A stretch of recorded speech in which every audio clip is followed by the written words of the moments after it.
Every night, without fail, the family dog stood outside the child's bedroom, its body tense, ears perked, and a low, unsettling growl rumbling from its throat. At first, the parents thought it was just a weird quirk. Maybe the dog was being overly protective. But when the growling turned into barking, and then frantic scratching at the door, they started to worry. Was something inside the room? Was their child in danger? Nothing could have prepared them for what they discovered. Dogs have an incredible sense of awareness. They can hear, see, and smell things that humans can't. Sometimes their behavior seems strange, barking at empty corners, refusing to enter a certain room, or in this case, growling at a child's bedroom door every single night. This family thought they had a well-trained, loving dog, but something was off, and when they finally figured out the reason behind the dog's alarming behavior, their world was turned upside down. This story will leave you questioning everything you thought you knew about your own pet. Mike and Sarah had always wanted a dog,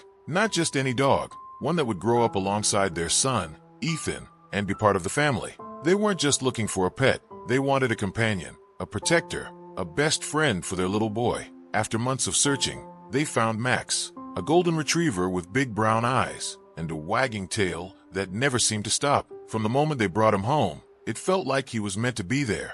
Ethan, only 2 years old, was instantly smitten. He'd giggle uncontrollably whenever Max licked his tiny hands or nuzzled into his lap. Wherever Ethan went, Max followed. If Ethan played with his toys in the living room, Max would plop down beside him, resting his head on the floor, watching over him like a guardian. If Ethan napped, Max curled up near his crib, standing watch. It was a bond that warmed Mike and Sarah's hearts. They would often take pictures of the two together, Ethan, barely able to stand, clutching onto Max's fur for support, and Max patiently letting the toddler use him as a balancing post. For months, their home was filled with laughter, barks, and the sound of tiny feet padding across the wooden floors. Everything was perfect. Then, one night, something changed. Sarah was the first to notice. It was around 2 a.m. when she woke up to an odd sound, a low, deep growl. Still groggy from sleep, she rubbed her eyes and sat up in bed, trying to figure out where the noise was coming from. It was Max, but he wasn't in their bedroom, where he usually slept at the foot of the bed. Instead, his growl was coming from down the hall. She glanced at Mike, who was still sound asleep, then got up and quietly stepped into the hallway. Max was standing outside Ethan's bedroom door. His body was rigid, his ears perked forward, and his tail was lowered. His eyes were locked on the door, and his lips curled slightly, exposing his teeth. Sarah frowned. "What is it, buddy?" she whispered, kneeling beside him. Max didn't acknowledge her. He was completely focused on the door. Sarah slowly turned the doorknob and peeked inside. The nightlight cast a soft glow across the room, illuminating Ethan, who was sound asleep in his crib. The baby monitor was silent. The window was shut. Nothing seemed out of the ordinary. She looked down at Max, puzzled. "There's nothing there," she murmured, scratching behind his ear. "Come on, let's go back to bed." Max didn't budge. Sarah sighed. Maybe he had just heard something outside. A car passing by, a raccoon in the trash cans. She patted his head and gently pulled him away from the door before heading back to bed. But she couldn't shake the uneasy feeling that had settled in her stomach. The next night, the growling returned. This time, Mike woke up first. He sat up, listening carefully, before nudging Sarah awake. "Do you hear that?" he whispered. Sarah, still half asleep, groaned. "It's Max again." Mike furrowed his brows. "What's he growling at?" Sarah sighed and sat up.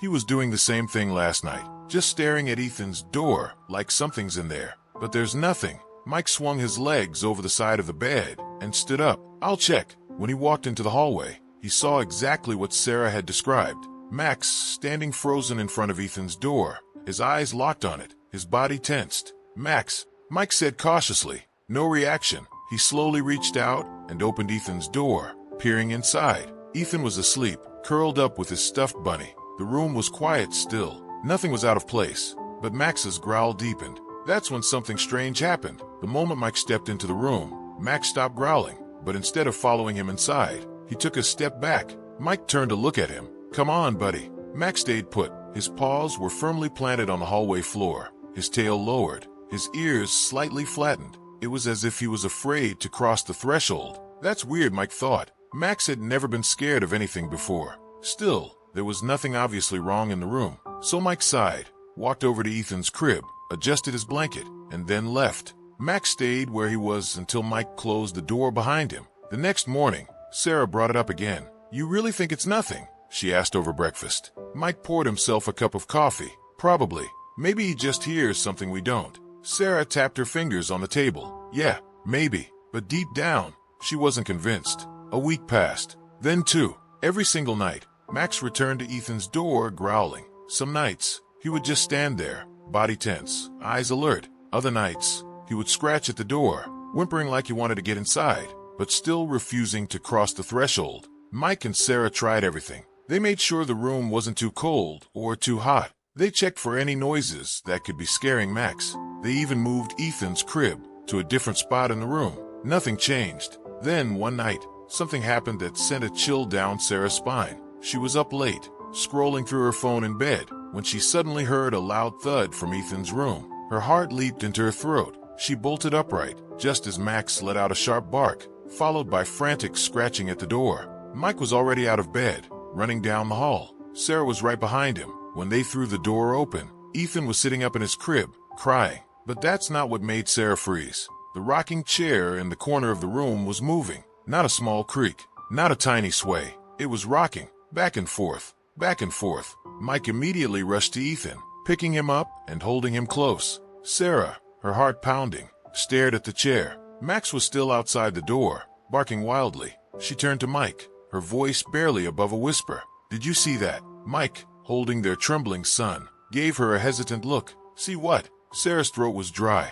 The chair. It was moving. Mike's grip on Ethan tightened. He glanced at the chair, which now stood perfectly still. Neither of them spoke for a long moment. Then Mike swallowed hard. Maybe it was just settling. Sarah didn't argue, but she knew what she saw. And deep down, she knew something was terribly wrong. The next night, things got worse. Ethan woke up screaming. Not crying, screaming. Sarah and Mike sprinted down the hall, throwing open his door, only to find Max in full attack mode, barking and snarling at something unseen. The air in the room felt heavy, stifling. And then they heard it, a whisper, a low, hushed whisper crackling through the baby monitor. Ethan's name. Sarah felt ice run through her veins. Mike didn't wait. He grabbed Ethan, turned to Sarah, and said 3 words. We're leaving. Now. Max led the way out, and as Sarah glanced back one last time before shutting the door, she swore. Just for a split second, she saw something in the crib. Something that wasn't her son. Mike and Sarah were practical people. They weren't the type to believe in ghosts or superstitions. When Max's behavior first started, they dismissed it as odd but not alarming. Dogs were sensitive to sounds humans couldn't hear. Maybe it was just something outside. A car engine in the distance, a rustling tree branch, or even an animal scurrying around in the walls. Still, the fact that it happened every night made them uneasy. So, they started looking for logical explanations. The first theory they considered was a pest infestation. Maybe there were mice or even rats inside the walls, making sounds that only Max could detect. The idea made sense. Dogs had incredible hearing, and if there were small animals moving through the walls at night, it might explain why Max was so fixated on Ethan's room. Mike called pest control the very next morning. The exterminator arrived that afternoon and did a full inspection of the house. He checked the attic, the basement, and even drilled small holes in the walls to look for droppings or signs of rodents. After nearly 2 hours, he gave them his verdict. No sign of pests, he said, shaking his head. No droppings, no tunnels, nothing chewed through. I can set up some traps, just in case. But to be honest, I don't think that's your problem. Mike and Sarah exchanged uneasy glances. If it wasn't mice, then what was Max sensing? Sarah then wondered if Max was just afraid of the dark. That didn't seem likely. Max was a confident dog, never spooked by storms or loud noises.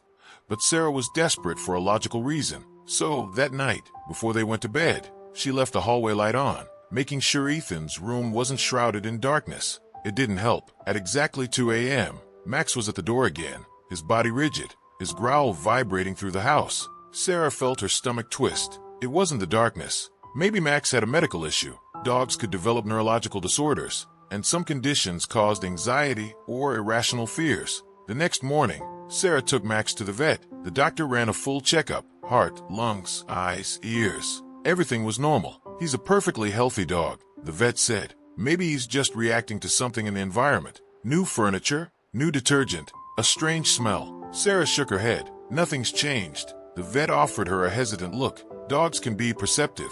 Sometimes they sense things we don't. Sarah frowned. Like what? The vet hesitated. It's hard to say, but if he's this fixated on one room, I'd pay attention. Sarah's unease deepened. By the time she got home, her mind was racing. Maybe Max wasn't sick. Maybe he was warning them. That night, the real nightmare began. It started with Ethan's scream. It wasn't a normal baby cry. It was sharp, piercing, terrified. Sarah and Mike were out of bed in seconds. Max was already at Ethan's door, his claws scraping against the wood as he barked wildly, his body shaking with intensity. Mike threw the door open. Ethan was standing in his crib, his small hands gripping the railing, his face soaked with tears. His little chest was heaving as he sobbed, but it was Max that sent a chill through Sarah's spine. He wasn't rushing to Ethan. He wasn't trying to comfort him. He was still at the door, barking with his teeth bared, like he was trying to keep something inside. Sarah grabbed Ethan, cradling him against her chest, whispering soothing words. Mike flicked on the lights, scanning the room.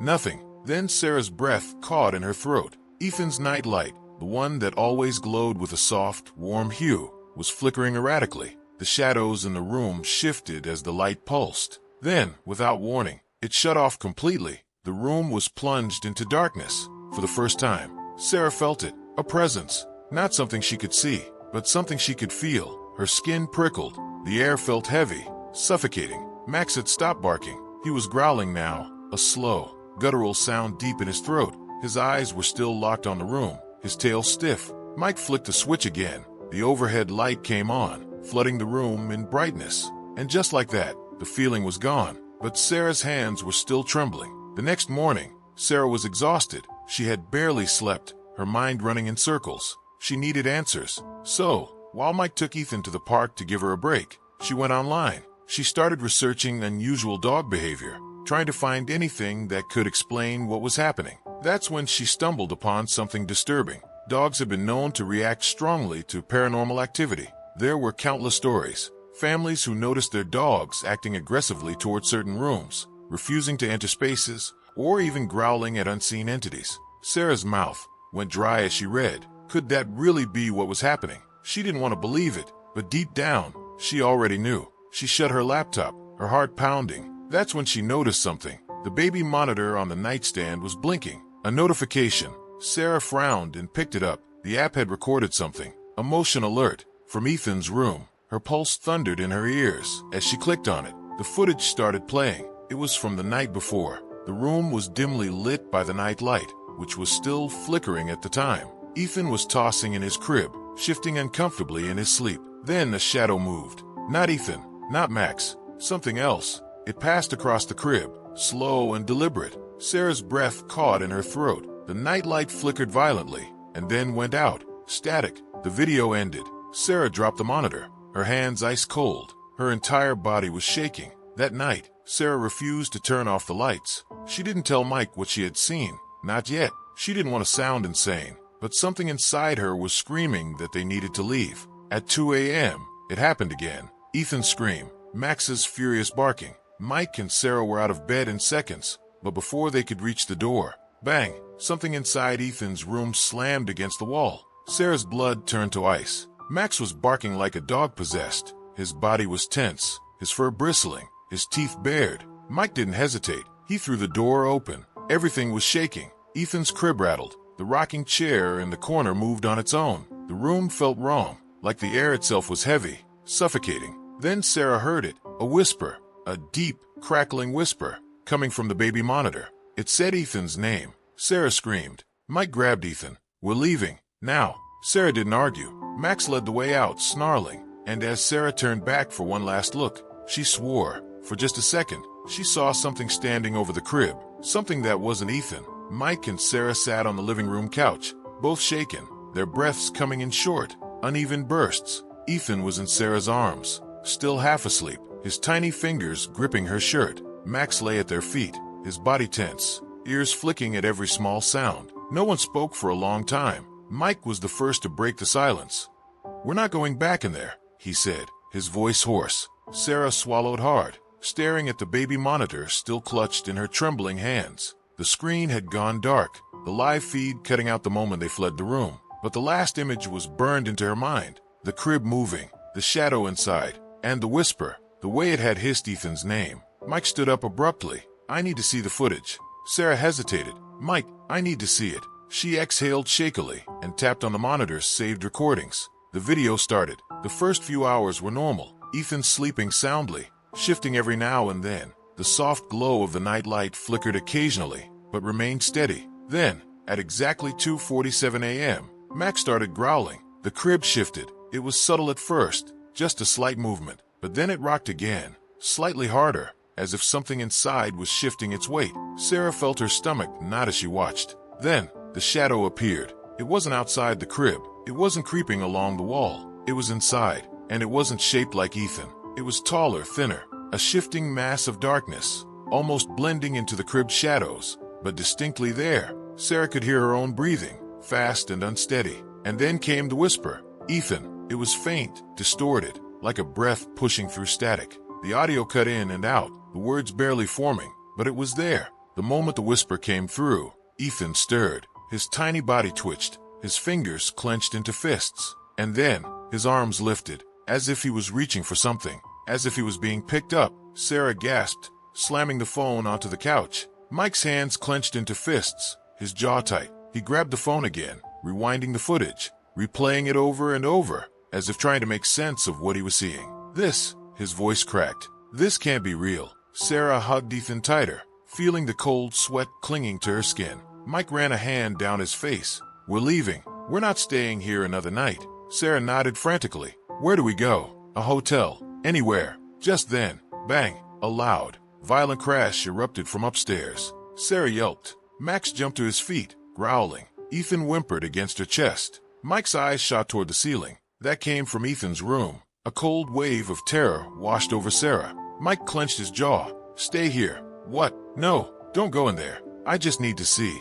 Another bang, followed by the unmistakable sound of Ethan's crib moving. Mike grabbed a flashlight from the counter and took a cautious step forward. Max let out a low, warning growl. Sarah's instinct screamed at her to stop him, but before she could, Mike was already halfway up the stairs. The moment he reached the top, the temperature dropped. It wasn't subtle. It wasn't a slight chill. It was freezing. Mike could see his own breath curling into the air. His pulse hammered. He turned toward Ethan's room. The door was wide open. A moment ago, they had slammed it shut. Now, it stood ajar, the darkness inside feeling wrong, as if it wasn't just empty space, but something watching, waiting. Mike hesitated. He didn't want to step forward. Everything in his body screamed, "Don't go in." But then he saw it. The crib was shaking, not rocking, not moving slightly, shaking, violently. Mike's breath caught in his throat. Something was inside. Then, the closet door creaked open. Mike's flashlight flickered, and for the briefest moment, he saw it. Not fully, not clearly, but enough. A shape, a shadow, taller than a man, bending and twisting like it didn't belong in this world. Its face, if it had one, was just darkness. No eyes, no mouth, just a void. Then it moved, fast. Mike didn't scream, didn't breathe. He turned and ran. He hit the stairs, taking them two at a time, nearly stumbling in his rush. Sarah was already on her feet, terror in her eyes. "Mike, what?" "Get in the car, now." Sarah didn't argue. She grabbed Ethan. Mike grabbed the keys. Max was already at the door, whining, desperate to get out. As soon as they threw open the front door, slam, the sound of Ethan's bedroom door slamming shut on its own sent a final spike of fear through Sarah's chest. Mike didn't stop. They ran to the car, threw Ethan into his car seat. Max jumped into the back without hesitation. Mike fumbled with the keys, his hands shaking as he jammed them into the ignition. The car roared to life. He slammed his foot on the gas. As they pulled away, Sarah glanced at the house one last time. Ethan's window was still open, and for a split second, she swore she saw something standing behind the glass, watching them leave. They drove for hours. Neither of them spoke. Sarah kept glancing at Ethan, making sure he was okay, making sure he was still there. Mike's hands were white-knuckled on the steering wheel. Finally, as the sun began to rise, Sarah spoke. "What now?" Mike exhaled shakily. "We're never going back." Sarah swallowed. "What about our stuff?" Mike didn't even blink. "I don't care." Sarah stared at him. "Mike, we'll figure it out," he said firmly. Max let out a soft whine, pressing himself against Ethan's car seat, as if protecting him. Sarah looked down at their son. He was still asleep, his tiny fingers curled around his blanket, but his expression was different, peaceful, as if whatever had been in that house wasn't with them anymore. Sarah shuddered, wrapping her arms around herself. They had escaped, but one question still haunted her. What if it wasn't over? The morning after they fled the house, Mike and Sarah sat in a small motel room, completely drained. Neither of them had slept. Ethan was curled up between them, sleeping peacefully. Max lay at their feet, his body finally relaxed for the first time in weeks. Mike ran a hand down his face. His eyes were bloodshot, his fingers still trembling. Sarah held onto her coffee cup, staring blankly at the wall. Her mind kept replaying everything. The whisper, the crib shaking, the shadow. Where had they just escaped from? Mike finally broke the silence. "We can't go back." Sarah nodded numbly. She had no argument left in her, but they needed answers. Desperate, Sarah did something she never thought she would. She reached out to a paranormal investigator. Mike was against it at first. "We're not calling a ghost hunter, Sarah. We need facts, not superstition." Sarah clenched her jaw. "Then give me a better explanation." Mike had none, so she made the call. The investigator, an older man named Daniel Reed, arrived later that afternoon. He had been dealing with unexplained occurrences for over 30 years. When Sarah explained what had happened, he listened without interruption. Then he nodded. "I've heard this before," he said grimly. "More times than I can count." Sarah's heart pounded. "What do you mean?" Daniel sighed, flipping through his notes. "You said your dog was growling outside the baby's room every night." She nodded. "That's because he wasn't growling at Ethan. He was growling to protect him." A chill crawled up Sarah's spine. Mike scoffed, but even he looked unsettled. "Protect him from what?" Daniel set his notepad down and looked them both in the eye. "Whatever's in that house." The words hung in the air. Mike inhaled sharply, rubbing his temple. "Look, I don't believe in ghosts, demons, or whatever you're about to say next, but something was wrong with that house. I just need a logical explanation." Daniel leaned back, studying them. "Then let me tell you a little history." Sarah felt her stomach twist as Daniel spoke. Their house, Ethan's room, had a past. Decades ago, a little boy had died in that very room. Daniel pulled out an old, yellowed newspaper clipping and placed it on the table. "Local family's tragedy. 3-year-old found dead in crib." Sarah's breath caught in her throat. She read the article with shaky hands. The boy's name was Thomas Whitaker. He was found unresponsive in his crib one morning. No cause of death was ever determined. Sarah looked up at Daniel. "What are you saying?" Daniel exhaled. "Every family that's lived in that house, since then, they've left." Mike frowned. "What do you mean they left?" Daniel flipped to another page. A list of previous owners. Every single one of them stayed for less than a year. Some lasted only months. Sarah's heart pounded. "Why?" Daniel's expression darkened. "Because they all reported the same things. Whispers, flickering lights, the feeling of being watched." Sarah felt a cold wave of nausea. "But no one ever put the pieces together?" Daniel shook his head. "No one stayed long enough." Then he tapped the table. "Except for your dog." Max, who had been lying quietly, suddenly perked up. His ears twitched as if he understood the conversation. Daniel smiled slightly. "Dogs know. They see things we don't, feel things we ignore, and when they try to warn us, we call it odd behavior." Sarah's hands clenched into fists. Max had tried to warn them. He had sensed it all along. Mike leaned forward. "So what is it?" Daniel's face turned serious. "I can't say for sure, but it's not just a ghost. I think something else latched onto that house after the boy's death, and now it latches onto children." Sarah felt her stomach drop. "Ethan."